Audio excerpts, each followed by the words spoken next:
Hello everyone, Namaskaram, welcome to Food Vibes. ഞാൻ Deepa Sandeep. ഇന്നത്തെ വീഡിയോയിൽ നമ്മൾ ചെയ്യാൻ പോകുന്നത് നേന്ത്രക്കായ വെച്ചിട്ട് ഒരു മെഴുക്കുവരട്ടിയാണ്. സദ്യയിലൊക്കെ ഉണ്ടാവുന്ന നേന്ത്രക്കായ മെഴുക്കുവരട്ടി. അപ്പോൾ നമുക്ക് ഇത് വെച്ചിട്ട് എങ്ങനെയാണ് മെഴുക്കുവരട്ടി ചെയ്യാൻ നോക്കാം. സാധാരണ എല്ലാ മെഴുക്കുവരട്ടി പോലെ തന്നെ, പക്ഷേ കായ എടുക്കുമ്പോൾ നമ്മൾ നന്നായി ശ്രദ്ധിക്കണം. ഇത് നേന്ത്രക്കായയാണ്. വേറൊരു തരം കായ ഉണ്ടല്ലോ, നമ്മൾ തോരനൊക്കെ വെക്കാൻ എടുക്കുന്നത്, അതായത് പെട്ടെന്ന് വെന്ത് കിട്ടുന്ന കായ, എന്താ അതിന് പറയാന്ന് എനിക്കറിയില്ല.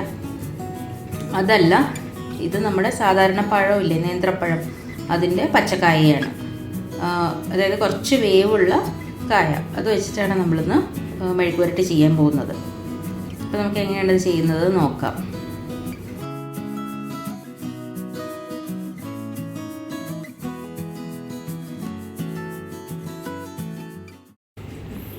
അപ്പോൾ നമുക്കിനി കായ അരിഞ്ഞെടുക്കാം. അതായത് ഇത് ചെറിയ കായയാണ്.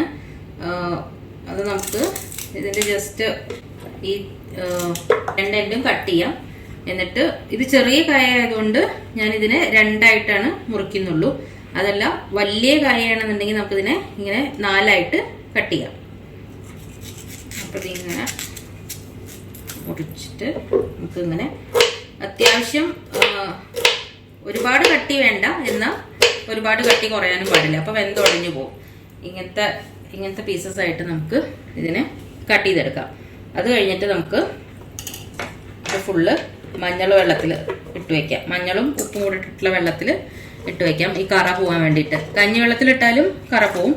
അപ്പോൾ നമുക്കിത് ഫുള്ളായിട്ട് അരിഞ്ഞിട്ട് ഇങ്ങനെ വെള്ളത്തിലിട്ട് കുറച്ച് നേരം ഇട്ട് കഴിഞ്ഞിട്ട് ആ കറ ഫുള്ള് നന്നായിട്ട് കഴുകി മാറ്റണം.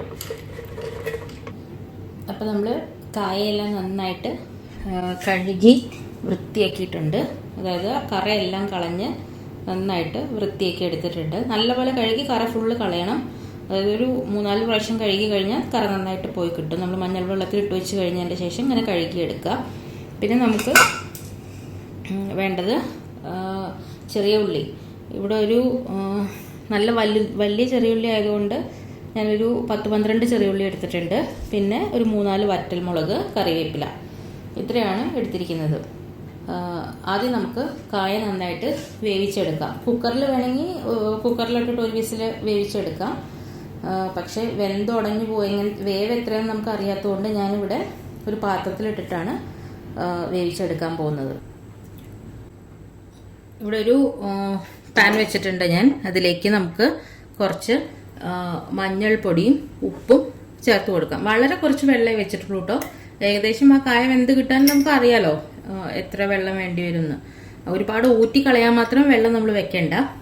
ജസ്റ്റ് കുറച്ച് വെള്ളം വെച്ചിട്ട് അതിലേക്ക് 1 ടീസ്പൂൺ മഞ്ഞൾപ്പൊടി ചേർത്ത് കൊടുത്തിട്ടുണ്ട്.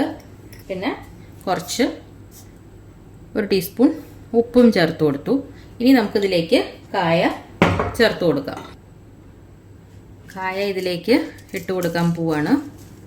ഇതിപ്പോൾ ചെറിയ കായ ആയതുകൊണ്ട് ഞാനൊരു 5 കായ എടുത്തിട്ടുണ്ട്.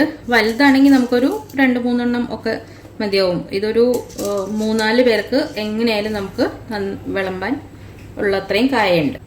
നന്നായിട്ടൊന്ന് മിക്സ് ചെയ്ത് കൊടുക്കുക. ഇനി ഇത് തിളച്ച് നന്നായിട്ട് വേവുന്നത് വരെ വെയിറ്റ് ചെയ്യാം. ഇടയ്ക്ക് ഒന്ന് ഇളക്കി നോക്കിയിട്ട് വെന്തിട്ടുണ്ടോ എന്ന് നോക്കണം. വല്ലാതെ അങ്ങ് ഉടഞ്ഞു പോരുത്, എന്നാൽ അത്യാവശ്യം നന്നായിട്ട് വേവും വേണം. കായ വേവുന്ന സമയം കൊണ്ട് നമുക്ക് ചതച്ചെടുക്കാനുള്ളത് ചതച്ചെടുക്കാം. ഈ ഉള്ളി ഇതിലേക്ക് ചേർത്ത് കൊടുക്കാം. വേണമെങ്കിൽ ജസ്റ്റ് ഒന്ന് ചെറുതാക്കി ഇട്ട് കൊടുക്കാം. പിന്നെ അതിൻ്റെ കൂടെ തന്നെ വറ്റൽമുളക്, ഞാനിവിടെ 4 വറ്റൽമുളകാണ് ചേർക്കുന്നത്. ഓരോരുത്തരുടെ എരിവിനനുസരിച്ചിട്ട് വറ്റൽമുളകിൻ്റെ എണ്ണം കൂട്ടി കൊടുക്കാം. പിന്നെ ഒരു 3-4 കറിവേപ്പില. കുറച്ച് കറിവേപ്പില നമുക്ക് അങ്ങനെ തന്നെ വഴറ്റുമ്പോൾ ചേർത്ത് കൊടുക്കാം. ഇതിൽ ജസ്റ്റ് ഒരു 3-4 കറിവേപ്പില ചേർത്ത് കൊടുക്കാം. ഇനി ഇത് നമുക്ക് നന്നായിട്ടൊന്ന് ചതച്ചെടുക്കാം. അത് നന്നായിട്ട് ചതച്ചെടുത്തിട്ടുണ്ട്. ഇത്രയും മതി, ഒരുപാട് അങ്ങ് അരഞ്ഞു പോണ്ട. ജസ്റ്റ് ഒന്ന് നന്നായിട്ട് ചതച്ചെടുക്കുന്ന പോലെ. ഇത് കല്ലിൽ വെച്ചിട്ട് ചതച്ചെടുത്താലും മതി. അതായത് നമ്മൾ ചതയ്ക്കുന്ന ഒരു ഇതില്ലേ, കല്ലുണ്ടെങ്കിൽ അതിൽ വെച്ചിട്ട് ചതച്ചെടുത്താൽ മതി. അല്ലെങ്കിൽ അമ്മിയിൽ വെച്ചിട്ടായാലും നമുക്ക് ചതച്ചെടുക്കാം. ഇപ്പോൾ ഇവിടെ അതൊന്നും ഇല്ലാത്തതുകൊണ്ട് ഞാൻ മിക്സിയിൽ ഒരു 3-4 പൾസ് ചെയ്തെടുത്തപ്പോഴേക്കും തന്നെ ഇങ്ങനെ ആയിട്ടുണ്ട്. അപ്പോൾ ഈ ഒരു പരുവം മതി. ഇനി നമുക്ക് കായ വെന്ത് കഴിഞ്ഞിട്ട് മെഴുക്ക് പുരട്ടിയാക്കി എടുക്കാം. ഞാനിപ്പോൾ ഇതിൽ ഉണക്കമുളക് അങ്ങനെ തന്നെ ചതച്ചെടുക്കുകയാണ് ചെയ്തത്. അതല്ല നിങ്ങളുടെ കയ്യിൽ ക്രഷ്ഡ് ചില്ലി ഉണ്ടെന്നുണ്ടെങ്കിൽ നമുക്ക് ക്രഷ്ഡ് ചില്ലി ചേർത്താലും മതി. അതായത് ഉള്ളി ചതച്ചെടുത്തിട്ട് ക്രഷ്ഡ് ചില്ലി ചേർത്താലും മതി. ഏതായാലും കുഴപ്പമില്ല, അതൊക്കെ നമ്മുടെ സൗകര്യത്തിനനുസരിച്ച് ചെയ്യാം. പിന്നെ ഇപ്പോൾ ചെറിയ ഉള്ളി കിട്ടാനില്ലാത്തവരാണെങ്കിൽ സവാള വെച്ചിട്ടും ചെയ്യാം. പക്ഷേ ടേസ്റ്റ് കൂടുതൽ എപ്പോഴും ചെറിയ ഉള്ളി ചേർത്ത് മെഴുക്ക് പുരട്ടി ചെയ്യുന്നതായിരിക്കും. അതാണ് ചെറിയ ഉള്ളി എടുത്തത്.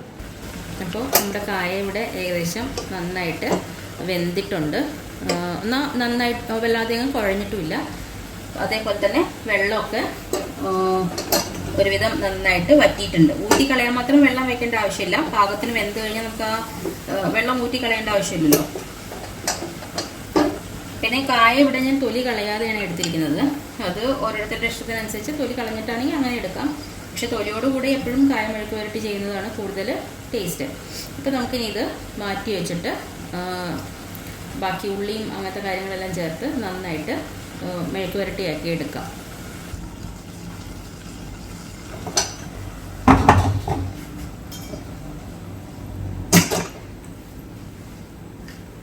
അപ്പോൾ ഞാനിവിടെ ഒരു ഇരുമ്പിൻ്റെ ചീനച്ചട്ടിയാണ് എടുത്തിരിക്കുന്നത്. നമ്മളിങ്ങനെ മെഴുക്ക് പുരട്ടിയും അങ്ങനത്തെ കാര്യങ്ങളൊക്കെ ചെയ്യുമ്പോൾ നമ്മുടെ കയ്യിൽ കാസ്റ്റ് അയണിൻ്റെ കടായി ഉണ്ടെങ്കിൽ, അതായത് ഇരുമ്പ് ചീനച്ചട്ടി അങ്ങനത്തെ എന്തെങ്കിലും ഉണ്ടെങ്കിൽ അതിൽ ചെയ്യുന്നതായിരിക്കും നല്ലത്. നോൺ സ്റ്റിക്കിനേക്കാളും എപ്പോഴും ടേസ്റ്റ് കൂടുക ഇങ്ങനത്തെ ഇതിൽ മെഴുക്ക് പുരട്ടി ചെയ്യുമ്പോഴാണ്. അപ്പോൾ നമുക്കിനി ഇത് ചൂടായ വെളിച്ചെണ്ണ ഒഴിച്ചു കൊടുക്കാം. വെളിച്ചെണ്ണയിൽ ഈ മെഴുക്ക് പുരട്ടി ചെയ്യുന്നതാണ് എപ്പോഴും നല്ലത്. ഇല്ലെങ്കിൽ മാത്രം, വെളിച്ചെണ്ണ കയ്യിലില്ലെങ്കിൽ മാത്രം, അല്ലെങ്കിൽ അതിൻ്റെ ടേസ്റ്റ് ഇഷ്ടമില്ലാത്തവരാണെങ്കിൽ മാത്രം ഓയിലിൽ, വെജിറ്റബിൾ ഓയിലിൽ ചെയ്തെടുക്കാം. കടായി നന്നായി ചൂടായിട്ടുണ്ട്. നമുക്കതിലേക്ക് വെളിച്ചെണ്ണ ഒഴിച്ചു കൊടുക്കാം. ആദ്യം ഒരു ടേബിൾ സ്പൂൺ വെളിച്ചെണ്ണ ഒഴിക്കാം. എന്നിട്ട് അതിലേക്ക് 2 ഉണക്കമുളക് പൊട്ടിച്ച് ചേർക്കാം.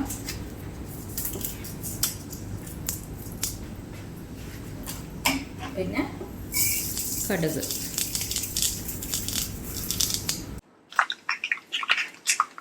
കടുക് നന്നായിട്ട് പൊട്ടിക്കഴിഞ്ഞു.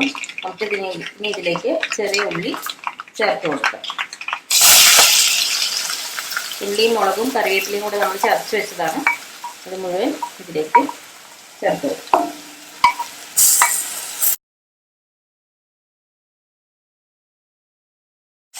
ഉള്ളി കുറച്ച് നന്നായിട്ട് വാടി ഒരു കളറൊക്കെ ഒന്ന് മാറി അതിൻ്റെ പച്ചച്ചുവയെല്ലാം നന്നായി മാറുന്നത് വരെ ഇങ്ങനെ ഇളക്കി കൊടുത്തുകൊണ്ടിരിക്കാം.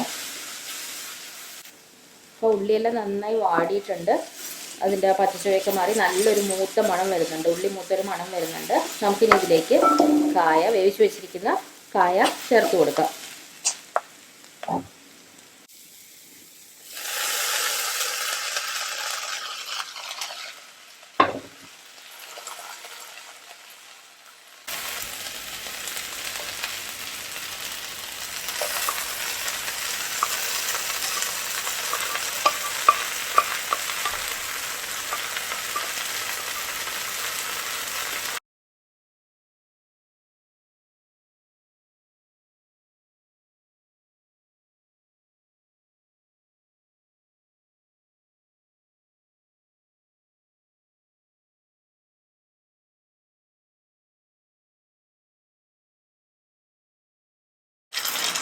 ഇനി ഇത് കുറച്ച് നേരം അങ്ങനെ വെച്ചിട്ട് നന്നായിട്ട്, അതായത് നന്നായി വലിഞ്ഞ് കുറച്ചൊന്ന് മൊരിഞ്ഞ് വരുന്ന രീതിയിലാക്കിയിട്ട് നമുക്ക് മെഴുക്ക് പുരട്ടി എടുക്കാം.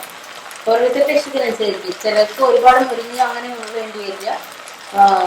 ജസ്റ്റ് ഇങ്ങനെ മിക്സ് ചെയ്ത് കിട്ടിയാൽ മാത്രം മതിയാവും. അപ്പോൾ നമുക്ക് അങ്ങനെ എടുക്കാം. ഇതെല്ലാം കുറച്ചും കൂടെ ഒന്ന് വലിഞ്ഞ് എല്ലാം നന്നായി മിക്സായി അങ്ങനെ വരണമെന്നുണ്ടെങ്കിൽ ആ രീതിയിലും നമുക്ക് എടുക്കാം.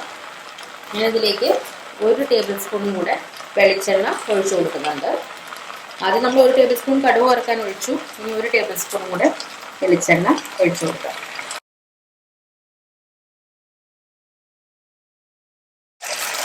തീയെ നല്ല സിമ്മിലിട്ട് വെച്ചിട്ട് കുറച്ച് നേരം ഇങ്ങനെ തുറന്ന് വെച്ചിട്ട് നന്നായി വളർത്തിയെടുക്കാം.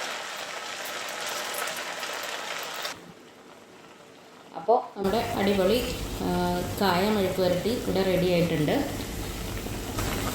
കണ്ടോ, കാണുമ്പോൾ തന്നെ നല്ല സൂപ്പറായിട്ടില്ലേ, ചോറിൻ്റെ കൂടെ കഴിക്കാൻ നല്ല അടിപൊളിയാണ്. അപ്പോൾ നമുക്ക് ഇപ്രാവശ്യത്തെ ഓണത്തിന് കായ മെഴുക്ക് പുരട്ടിയാക്കാം. ഇതിൻ്റെ കൂടെ വേണമെങ്കിൽ നമുക്ക് അച്ചിങ്ങപ്പയറും ചേർക്കാം. അച്ചിങ്ങപ്പയർ അതായത് നമ്മൾ കായ വേവിച്ച് ഏകദേശം ഒന്ന് വേവാറായി കഴിഞ്ഞാൽ അച്ചിങ്ങപ്പയർ അതിലേക്ക് ഇട്ടിട്ട് ജസ്റ്റ് ഒന്ന് വാട്ടിയെടുത്തിട്ട് നമുക്ക് ഈ മെഴുക്ക് പുരട്ടി ഉണ്ടാക്കിയ പോലെ തന്നെ ഉണ്ടാക്കാം. ആദ്യം കായയുടെ കൂടെ ഇട്ട് വേവിക്കേണ്ട ആവശ്യമില്ല, അപ്പോൾ പയർ വല്ലാണ്ട് വെന്ത് ഉടഞ്ഞു പോവും. ലാസ്റ്റ് ഏകദേശം കായ 3/4 ഭാഗം വേവാകുമ്പോൾ അതിൻ്റെ കൂടെ പയറും കൂടെ ചേർത്ത് കൊടുത്താൽ മതി. അപ്പോൾ എല്ലാവരും കായ മെഴുക്ക് പുരട്ടി ട്രൈ ചെയ്ത് നോക്കുക, ഫീഡ്ബാക്ക്സ് അറിയിക്കുക. വീണ്ടും ഇതുപോലെ അടിപൊളി റെസിപ്പി ആയിട്ട് കാണാം. Thank you for watching.